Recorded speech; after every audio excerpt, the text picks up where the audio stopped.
Au nom du Père et du Fils et du Saint-Esprit, un seul Dieu, Amen. Nous continuons notre étude de l'épître de Saint Paul aux Romains. Aujourd'hui, c'est le chapitre 3e, chapitre 3. Dans ce chapitre, Saint Paul parle des sujets suivants. D'abord, les premiers 4 versets, quel est l'avantage de la circoncision? Ensuite, faire le mal peut-il glorifier Dieu? Troisièmement, les péchés des Juifs avant le Christ, ou le péché du monde en général, car personne n'est juste. Et finalement, la justification, c'est par la grâce de Dieu, la foi en Jésus.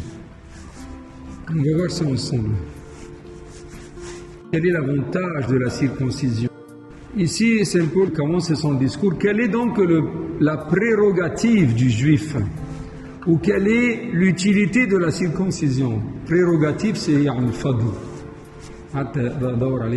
Prérogative, c'est-à-dire quel avantage, quel privilège a le Juif? Quelle est l'utilité de la circoncision? Est-ce qu'ils ont vraiment un privilège? Dans le temps, bien sûr. Dans le temps, oui. Pourquoi? Voilà. Elle est grande dans toute manière. Surtout en ce que les oracles de Dieu leur ont été confiés. C'est-à-dire quoi? Parce qu'ils ont un privilège, oui. Parce que Dieu les a choisis. Encore une fois, il les a choisis pourquoi?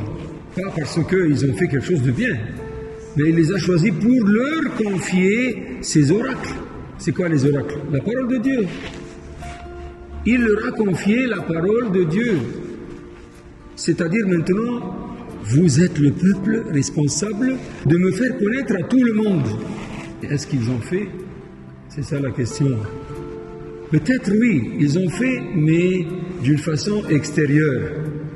Ils ont cherché à faire la loi à la lettre, mais l'esprit de la loi, ça n'existe pas. Quoi donc, si quelques-uns n'ont pas cru, leur incrédulité anéantira-t-elle la fidélité de Dieu? Que si le commandement n'a pas été observé, c'est-à-dire quelques-uns n'étaient pas croyants, n'ont pas observé, n'étaient pas fidèles, est-ce que ça change ou ça touche la fidélité de Dieu? Pas du tout. Pas du tout. Nullement. Pas du tout, voilà, nullement. Mais que Dieu soit reconnu véritable et tout homme menteur. Et tout homme menteur. Selon qu'il est écrit, afin que tu sois trouvé juste dans tes paroles et que tu triomphes lorsque on te juge. Ça c'est où ça? C'est le psaume 50. Le psaume 50, c'est David qui parle. Comment on juge?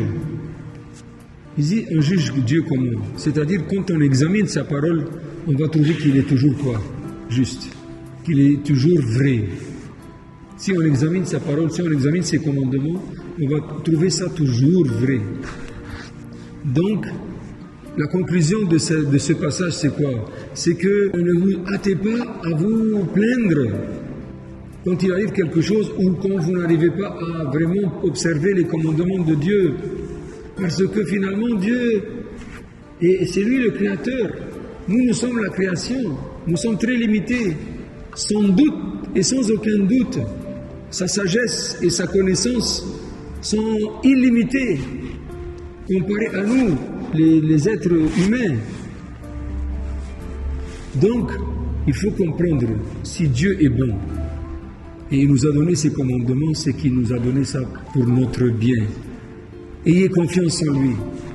Ayez confiance en lui. Demandez-lui l'aide, demandez-lui qu'il vous guide. Et vous allez comprendre tout de suite comment se soumettre pour lui. Ensuite, la suivante partie, c'est faire le mal. Est-ce que peut-il glorifier Dieu? On va lire d'abord. Mais si notre injustice établit la justice de Dieu, que dirons-nous? Dieu n'est-il pas injuste quand il punit? Je parle comme les hommes. Nullement. Si cela était, comment Dieu jugerait-il le monde? Et si la vérité de Dieu éclate davantage à sa gloire par mon infidélité, Pourquoi suis-je encore condamné comme pécheur? Et que ne faisons-nous du mal afin qu'il en arrive du bien, comme quelques-uns qui nous calomnient assurent que nous le disons?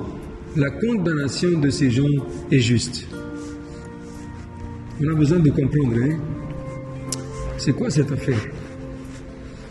Ici, il dit quoi? Si notre injustice établit la justice de Dieu, comment? Hein?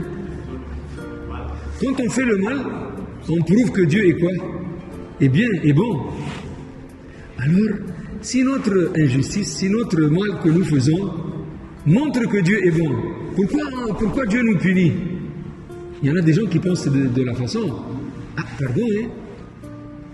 Pardon, ça ne se fait pas. Pourquoi? Parce que, ici, parfois, on dit quoi? Si il y a un malade avec une maladie très difficile et qu'un médecin arrive à le guérir, on dit que le médecin est quoi? Est fort, n'est-ce pas? Alors les gens disent que si c'est comme ça, donc si moi je fais beaucoup de péchés et Dieu me pardonne, c'est que moi, je montre combien Dieu est fort. Alors pourquoi Dieu me punit à cause de mon péché? Le problème ici c'est quoi?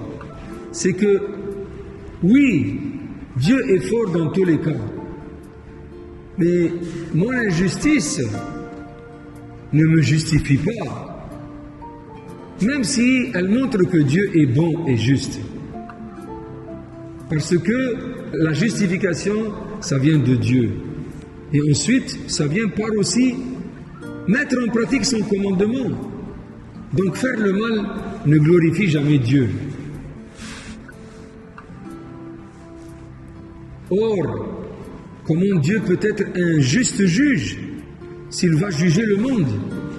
Comment dire que par notre mal, il peut être lui juste? Ça ne va pas. Et si la vérité de Dieu éclate davantage à sa gloire par mon infidélité, pourquoi suis-je encore condamné comme pécheur? N'est-ce pas? Et que nous faisons, nous, le mal, afin qu'il en arrive du bien, comme quelques-uns qui nous calomnient assurent que nous le disons. Comme tu as dit maintenant, voilà. La condamnation de ces gens est juste. Tu as vu? Ceux qui font le mal et qui croient que par leur mal, ils vont glorifier Dieu, ils méritent d'être condamnés. Parce que ça ne se fait pas de cette façon. Donc ça, c'était des idées dans le temps de notre maître Paul. Dans le temps des apôtres, il y avait des gens qui pensent de cette façon. Faisons le mal puisque ça montre la bonté de Dieu. Non, faites attention, cette idée, c'est pas de Dieu. Car elle invite les gens à faire n'importe quoi. Hein? À faire n'importe quoi, puisque si je fais le mal, et ça rend gloire au Dieu. Ensuite, la partie qui vient parle de « aucun n'est juste ». Les péchés des Juifs avant le Christ, c'est-à-dire personne n'est juste. Personne n'est justifié de lui-même.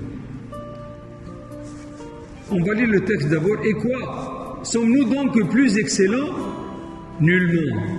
Car nous avons déjà fait voir que tous, Juifs et Grecs, sont assujettis au péché. Voilà. Voilà la vérité. Tous. Tous, quand on dit tous, c'est-à-dire quoi? Il n'y a pas d'exception. Tous sont assujettis au péché. Nous sommes tous sous la tutelle du péché, sous le risque d'être des pécheurs. Selon qu'il est écrit, il n'y a point de juste, non pas même un seul. C'est écrit dans l'Ancien Testament, il n'y a point de juste, non pas même un seul.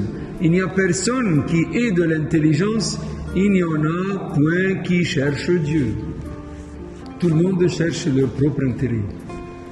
Tous se sont égarés et se sont tous ensemble corrompus. Il n'y en a point qui fasse le bien, non pas même un seul. Ça, c'est la parole de Dieu qui dit ça. Alors pourquoi Paul parle de ça? Pour que personne ne se vante et dise « Ah, je suis quelque chose » ou « Je suis un juste ». Personne, voilà.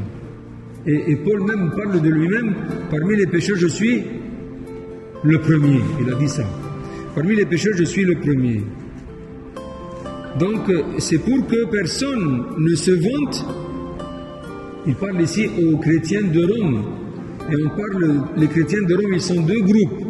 Les chrétiens qui viennent d'origine juive et les chrétiens qui viennent d'origine païenne. Vous comprenez? Voilà pourquoi il dit tous, juifs et grecs. Il ne parle pas aux juifs qui sont encore juifs. Et les grecs qui ne sont pas chrétiens, non.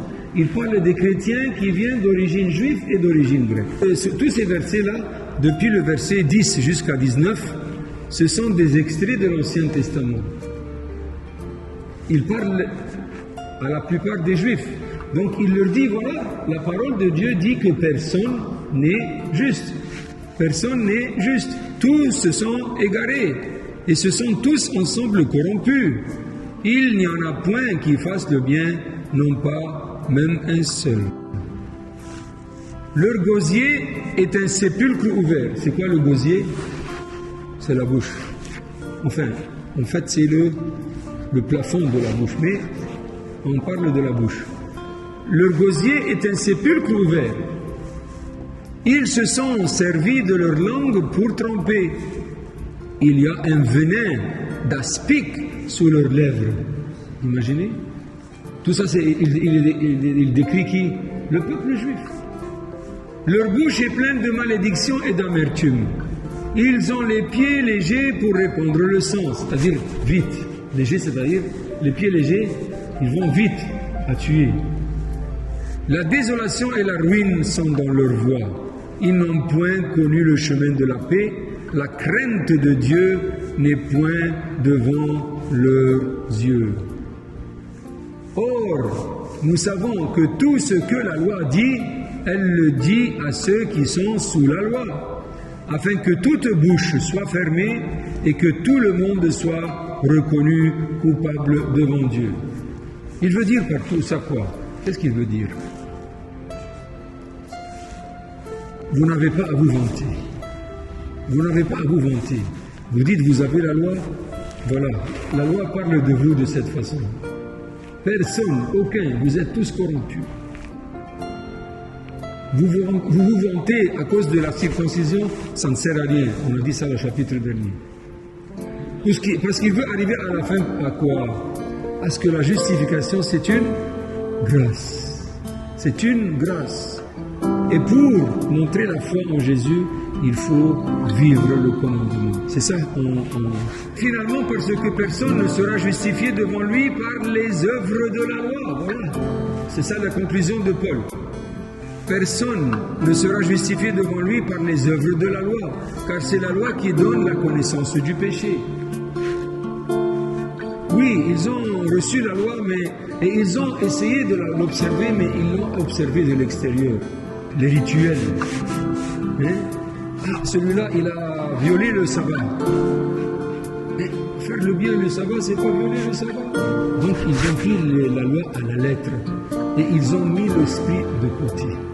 Or, Dieu veut qu'on leur donne en quoi? En esprit et en vérité. Et en vérité. Donc, dans le passage de l'Ancien Testament, la parole de Dieu veut nous dire que tout le monde s'est égaré, tout le monde est tombé dans le péché, tout le monde s'est éloigné, tout le monde a besoin du salut de Dieu. Donc il nous parle un peu, ici ils se sont servis de leur langue pour tromper et il y a un venin d'aspic sous leurs lèvres. C'est pour nous aussi. Est-ce que nos paroles et notre façon et notre discours, est-ce que c'est comme du poison? Hein? La parole peut parfois blesser plus que les coups, n'est-ce pas? Ça c'est pour nous, hein? Quand il parle des Juifs de cette façon. Alors, examine toi-même. Non, est-ce que mes paroles sont vraiment comme un poison pour les autres? Ou au contraire, les paroles douces font partir la colère, n'est-ce pas? Verset 19, il parle que tout le monde soit reconnu coupable devant Dieu. Tout le monde mérite le châtiment, mérite la punition. Finalement, on veut arriver à ce que la justification n'est pas par la loi, ni par la circoncision, mais plutôt c'est par la grâce de Dieu. la grâce de Dieu. On lit, mais maintenant la justice de Dieu a été manifestée sans la loi et les prophètes lui rendant témoignage. Donc la justice de Dieu n'a pas besoin d'une loi, mais la loi lui rend témoignage. Vous comprenez? La justice de Dieu n'a pas besoin d'une loi, mais la loi c'est pour montrer cette justice. La justice de Dieu, dis-je, par la foi en Jésus-Christ. Voilà. La justification vient de comment? Par la foi en Jésus-Christ. Pour tous ceux et surtout ceux qui croient. Car il n'y a point de distinction, puisque tous ont péché et sont privés de la gloire de Dieu. N'est-ce pas, tu viens d'énoncer ce verset, voilà. Voilà. Mais en fait, ça vient de l'Ancien Testament. Tous ont péché et sont privés de la gloire de Dieu.